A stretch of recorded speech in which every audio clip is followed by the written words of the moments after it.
One Zambia, One Nation. Thank you for joining us for Zanis News. I'm your presenter, Sarah Miti. Top stories in the news. President Hichilema opens the third session of the 13th National Assembly. Chilanga cooperatives receive grants. And Mwinilunga stakeholders support government on reducing milling meal prices.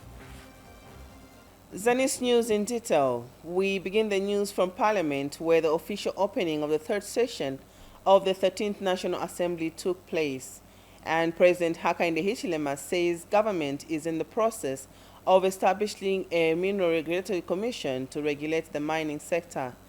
President Hichilema says the decision to resolve the issues of Konkola copper mines will enhance job creation in the sector. Mutalekani now reports. The third session of the 13th National Assembly has officially been opened today. President Hakainde Hichilema graced the occasion. President Hichilema addressed various sectors of the Zambian economy, including mining and tourism. The head of state disclosed that government is in the process of establishing a minerals regulatory commission to regulate the mining sector. Government is establishing a minerals regulatory commission to superintend over the mining sector, to take out the chaos, the drama that exists in that sector. We think that this is the best way of dedicating a team, professionals, Zambian professionals, to supervise mines. In reference to Vedanta Resources being given back full ownership of Konkola copper mines, the president said resolving such matters away from the courts of law will enhance job creation.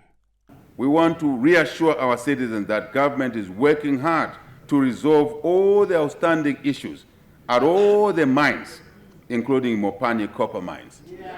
And I can say without hesitation that this good news will be followed by another not long from today, and another, I'm aware, and I'm very confident about it. On tourism, President Hichilema noted an improvement in international arrivals in the first half of this year in comparison with the same period last year. Madam Speaker, very proud and happy that post the COVID-19 era, the tourism sector has continued to register positive growth. Positive growth. Occupancies have increased, Madam Speaker. Numbers don't lie, and therefore revenue. Our country recorded an increase in the number of international tourist arrivals to 605,650 in the first half of this year alone, compared to 456 in the corresponding period of 2022 and West 2021. The curve is moving upwards, Madam Speaker. In the aviation sector, the president highlighted the resumption of operations by international airlines in the country. Mtalakani for Zanis News in Lusaka. And President Hakainde Hichilema has assured the nation that government is putting in place measures to address the high prices of milling meal. Speaking when he delivered a speech at the official opening of the third session of the 13th National Assembly in Lusaka today, President Hichilema said priority has been given to the transformation of the agriculture sector in an effort to make milling meal affordable. The head of state disclosed that government has established a financing window that will allow small, medium, and large-scale farmers access financing at concessional rates. He also cited the increase of the maize floor price from 180 kwacha to 280 kwacha as one of the measures put in place to stimulate maize production. President Hichilema explained that the country's maize supply is under pressure because of regional and global supply deficits arising from factors such as climate change and instability in parts of the world. Our maize supply has come under immense pressure due to regional and global supply deficits arising from factors such as climate change, Madam Speaker, instability in some parts of our global community. Consequently, our food security has been impacted negatively as evidenced by the rising prices of milling meal in the country. We are very aware of this situation, Madam Speaker. We are concerned about this situation, Madam Speaker, and are doing everything possible to stabilize the price of our staple commodity, food called melamine. Measures will be seen and their positive impact fairly soon. Furthermore, we are putting in place, Madam Speaker, measures which will cushion the vulnerable in society as we restructure or secure solutions around this subject. Agriculture remains, Madam Speaker, the bedrock of our economic transformation and job creation agenda to address past ills in this sector, which saw the reduction in the production of the staple food called maize, melamine. We are making steady progress in transforming the sector to make it more efficient and indeed productive for the benefit of our people. That is also important because, you know, the new government, the new Dawn government, also has given us powers now to register the farmers, these small-scale farmers who are in our communities. Wherever the small-scale farmer wants to get or involve in the FISP, they come to the traditional leaders. Meanwhile, earlier an atmosphere of expectation characterized Parliament today as the nation expected President Hakainde Hichilema to highlight the strides made and measures being put in place towards improving the livelihoods of citizens. Our staffer Wupe Sendwe now reports. One after the other, they arrived at the Parliament building ahead of President Hakainde Hichilema's official opening of the third session of the 13th National Assembly. At 9:45, the leader of government business in the House, Vice President Mtalena Lumango, arrived at Parliament and was received by the First Deputy Speaker of the National Assembly, Attractor Sangano. Then at exactly 10:05, President Hakainde Hichilema, in the company of First Lady Mutinta Hichilema, arrived at the Parliament building. President Hichilema's arrival sparked a number of activities, the first being a 21-gun salute, while the Zambia Air Force displayed a flypast. The president later inspected the guard of honor as per tradition. As the head of state was being ushered into the chamber by Speaker of the National Assembly Nelly Muti for a maiden speech, traditional greetings were offered by the various cultural groups.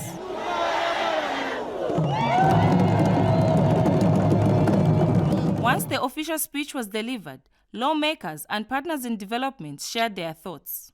I think the speech has addressed some of the issues that we have been begging answers for. And one of those is that in Parliament I seconded a motion to urge government to increase or better the conditions of service for councillors. Thank you. Yes, just your reaction towards the presidential speech. Well, from the Center for Trade Policy and Development, we welcome the official opening speech delivered by the head of state. It is good to also note that the president himself acknowledges that there's still a lot of work that needs to be done to reconstruct the economy and give the much needed opportunities to the Zambian people. The address carried the theme, Building on Socio-Economic Gains for Improved Livelihoods and a Better Zambia. Wupe Sendwe for Zanis News in Lusaka. And in other news, President Hakainde Hichilema is scheduled to undertake a state visit to China and will be accompanied by First Lady Mutinta Hichilema from the 10th to the 16th of September 2023. Minister of Foreign Affairs and International Cooperation, Stanley Kakubo, said the president's visit is at the invitation of the President of China, Xi Jinping. The visit is aimed at reinforcing the long-standing bilateral relations and cooperation between the two countries.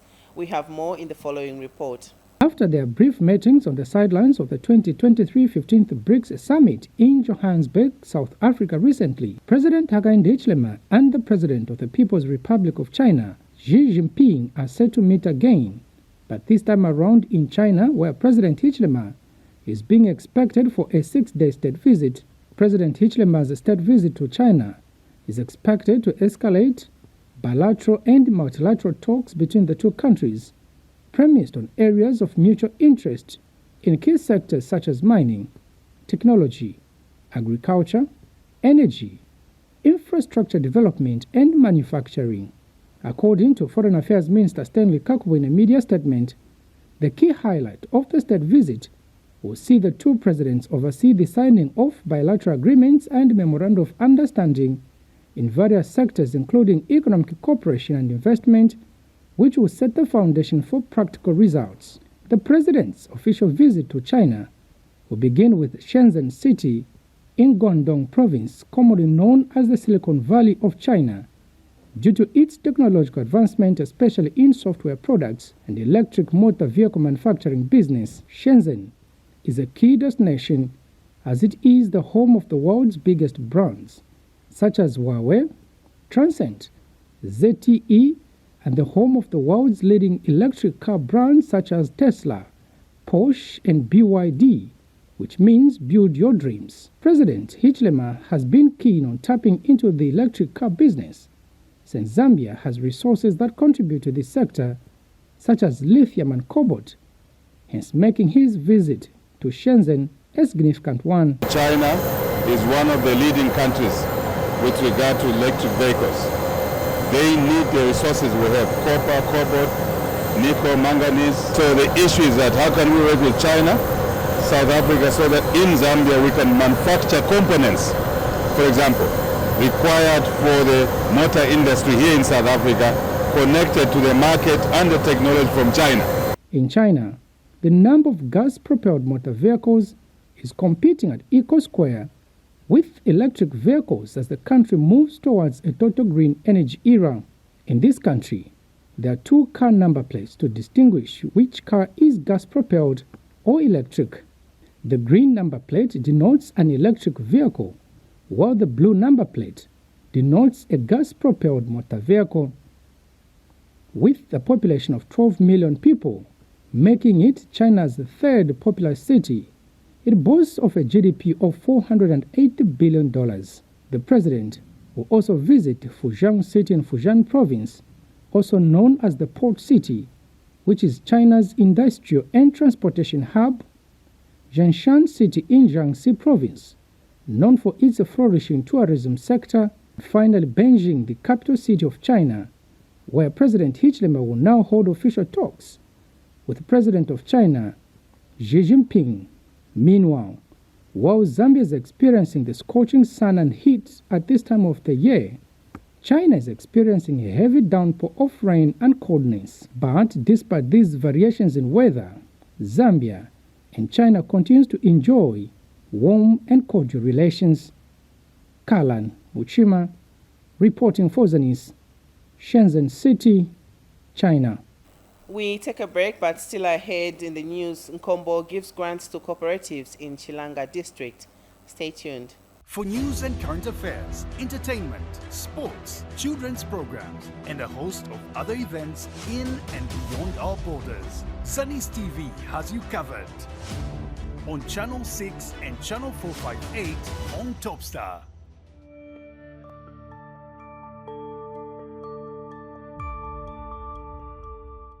Hello, it's time for you to know your rights. For ignorance of the law is no defense. People should report any case of gender-based violence to the police. They should not be tempted to compromise the cases, because compromising a case of gender-based violence is actually an offense. Zambia, like any other country, has got laws that govern the welfare of its citizens. We provide some check, some oversight on the police service. When an officer misconducts himself, he's alone. One person being beaten is enough for the commission to move. The Constitution tells us that the people of Zambia must enjoy their liberties. Every week on Thursday at 19:30 hours, the Zambia News and Information Services, Zanis, brings to your screens a program dubbed Police and the Community. If we, the police, and you, a member of the public, will work together, because the common enemy we have before us is the criminal. Catch Zanis TV on Channel 6 DTT and Channel 458 DTH. Zanis TV, the People's Channel. Life is a journey full of varied experiences. Can we reach our desired destiny? Can we achieve our desired goals? If yes, then how? Join Juliet Mutale on Thursday at 18:30 hours on How I Made It, a program that highlights various success stories from different personalities with different life experiences and backgrounds. Catch Zanis TV on Channel 6 DTT and Channel 458 DTH. Zanis TV, the People's Channel. We continue with the news. A Minister of Local Government and Rural Development, Gary Nkombo, has handed over loans to cooperatives, youth clubs and women groups in Chilanga District. 17 cooperatives received grants amounting to more than 3 million kwacha, while 55 women and youth clubs were given 2.1 million kwacha from the 2023 Constituency Development Fund, CDF. Nkweto Kapekele witnessed the handover and filed in this report. The Constituency Development Fund, CDF, has brought significant change in Chilanga District through increased economic activities as more people engage in gainful jobs through cooperatives and clubs that have been created across the district. 17 cooperatives, enterprises and companies have been empowered with loans and grants from the 2023 CDF. To award the 2023 Constituency Development Fund empowerment loans and grants to the successful beneficiaries. Honorable Minister, the event today presents the final realization of the Constituency Development Fund, whose objectives is to empower local communities. And 2023 Chilanga CDF Empowerment Loans and Grants in Chilanga constituency today. Let me start by thanking the Almighty God for making today's event a resounding success. Distinguished guests, ladies and gentlemen, this component of CDF loan empowerment was introduced by the New Dawn government under the leadership of His Excellency, the President of the Republic of Zambia, Mr. Hakainde Hichilema. During the same event, 8 community projects under the 2022 CDF have been commissioned and handed over to the community across the district. It is also gratifying, ladies and gentlemen, to be here today to witness yet another milestone in Chilanga, facilitated by the Constituency Development Fund. Also recite the other projects aside of this mother's shelter at Chilalanga Mini Hospital.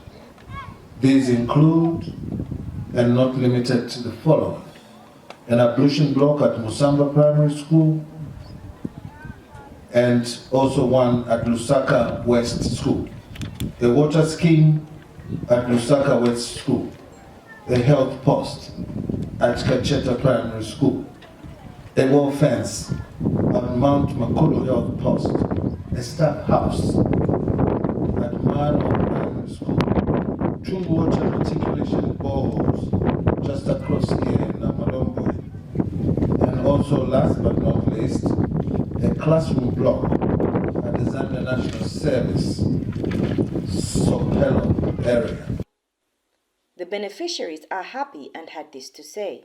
And I promise you that we shall not take this money for granted.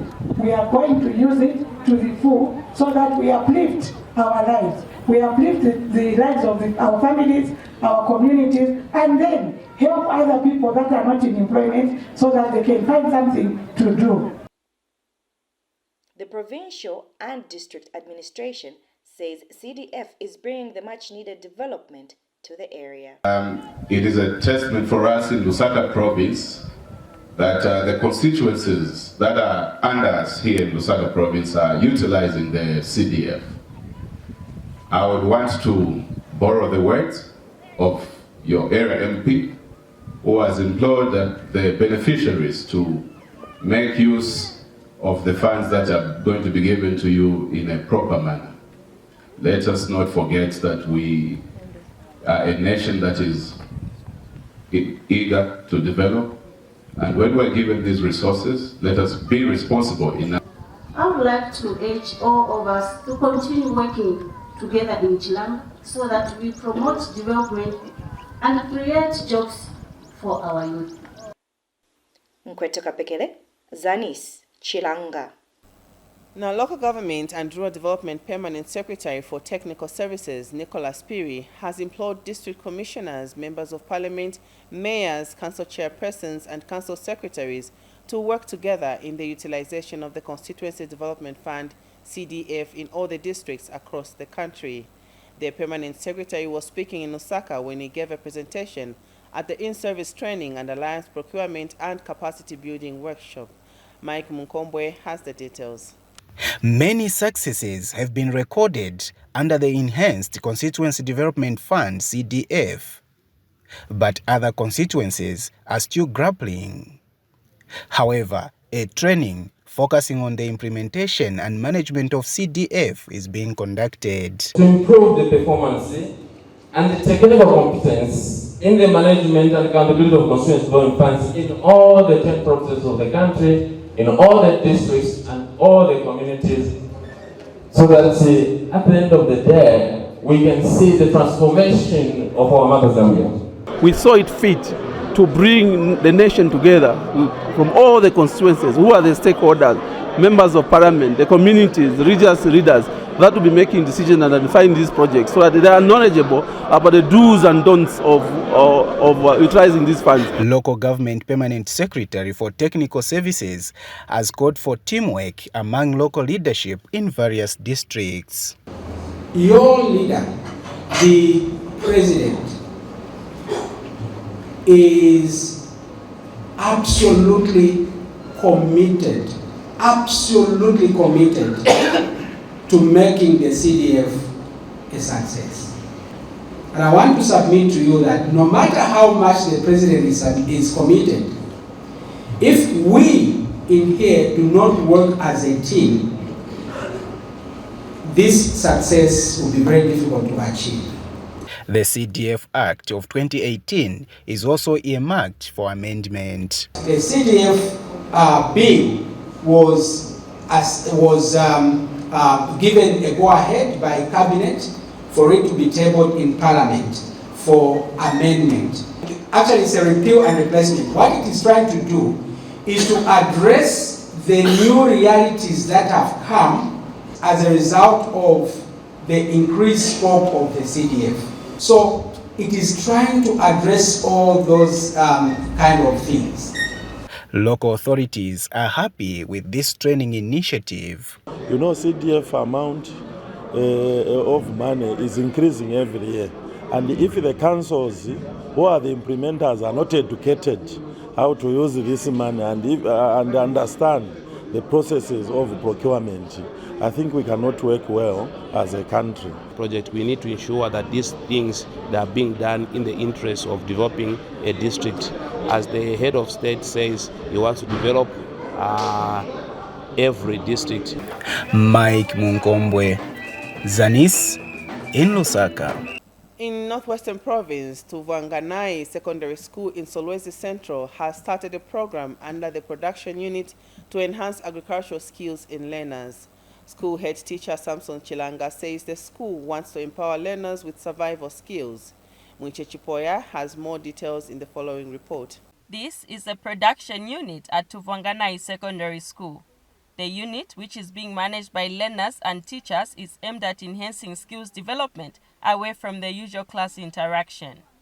The school deputy head teacher, Samson Chilanga, says it is important for learners to acquire lifelong skills that will positively impact their lives after completing their secondary education. The main purpose of this is to enable the learners acquire skills, not only schooling them as they are learning in the classroom.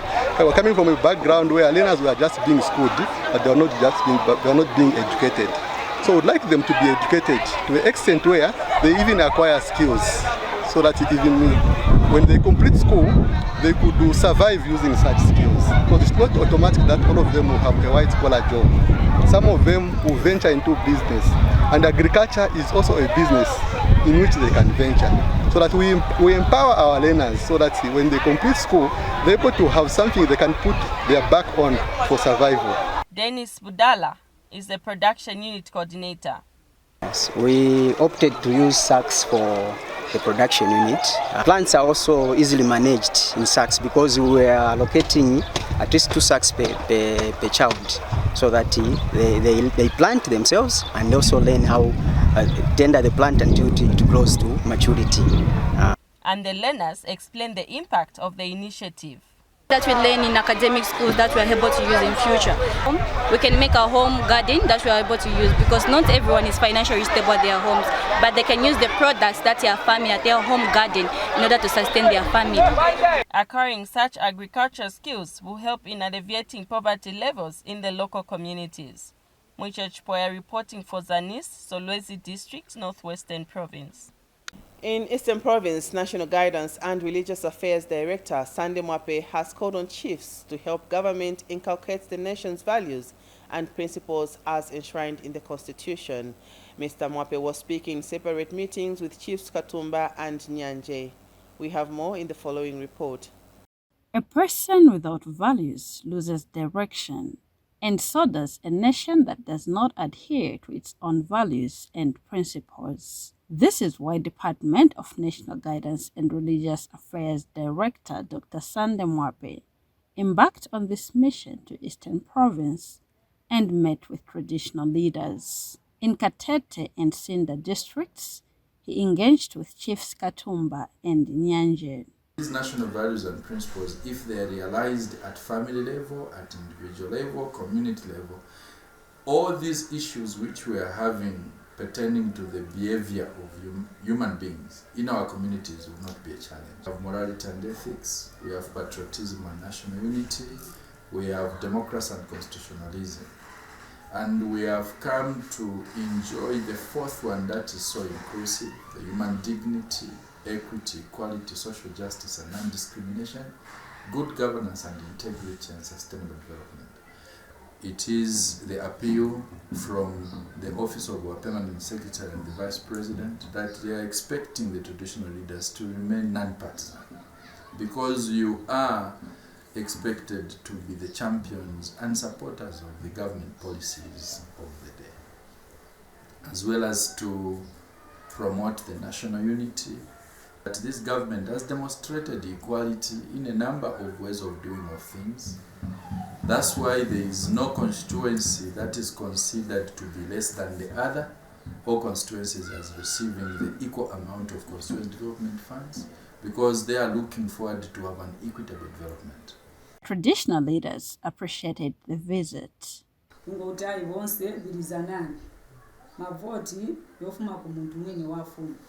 Osatineni mliyeshere kuti wewe kumabala ndiati vatisunge chitamwakuti nishipala naononga chinkarimbe cha muziko ufunika tabantu tagulizana mungarombani wanu Zambia one nation olo muntu afuma kuni mtundu wanji wawela kuno kwasu ndiye kwawo kwamene kuno kwawo wera ufunika titigulizani tisebenzere pamoja uthokoza zomwe zinchito zilugwirika komanso mmene alulandirira amwasauka ndalama kuti zikomo ngako kuti onani kuti makolo awa ndi atipanga tonse tili anyantchito tili pano tense mafumu tili pano tense ni makolo mwawa tili nawo okamba atibereka. Village headmen in the two chiefdoms were also engaged.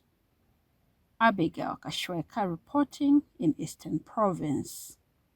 In Northwestern Province, Mwinilunga District Commissioner Harrison Kamuna has commissioned a milling plant constructed by a local investor called Chishika Milling Company. Speaking on behalf of the District Commissioner, District Administrative Officer Pius Polina says government is working with various stakeholders to reduce the price of milling meal. Amos Kawisha now reports. The high cost of milling meal can be attributed to, among other reasons, high production cost. Placing milling plants closer to market therefore stand as one way to lower the commodity price, as costs such as transportation are significantly reduced. In Mwinilunga District, a local investor, Chisaka Milling Company, has commissioned a 30-ton capacity milling plant valued at over 7 million kwacha. This mill is here to save you. If we work together and have all the support that we need from government, the business community, and other stakeholders, this will be just the beginning of even greater investments in our district. Saka Milling Company Limited is involved in manufacturing of grain meal products such as like maize meal, maize bran for stock feeds, as well as feed. District Commissioner Harrison Kamona was represented by the District Administrative Officer Pius Plina. The new government is working hard to stabilize the price of mealie meal, and will be working with your millers to achieve this. We are delighted to note that Tisaka Milling Company is buying maize to our farmers at a very good price and tirelessly working hard to stabilize the price of mealie meal. Residents in the area are hopeful of affordable mealie meal prices. I think this is a very good development for the district in as far as food security is concerned, and I think stabilization of mealie meal prices. So I think this is an investment that is welcome. Having such a facility is a serious advantage of the district. When you have different brands of mealie meal in the district, people have a variety to choose from. And of course, at the end of the day, these people will be competing in terms of prices, and it may even reduce and lower the prices of the mealie meal in the district. Amos Kawisha reporting for Zanis in Imununga District, Northwestern Province. And that is all we had for you in this edition of Zanis News. But before we go, we take a look at the stories that made headlines once again. President Hichilema opens the third session of the 13th National Assembly. Chilanga cooperatives receive grants. And Mwinilunga stakeholders support government on reducing mealie meal prices. And that is all we had for you in this edition of Zanis News. Thank you so much for joining us. I'm your presenter, Sarah Miti. Goodbye.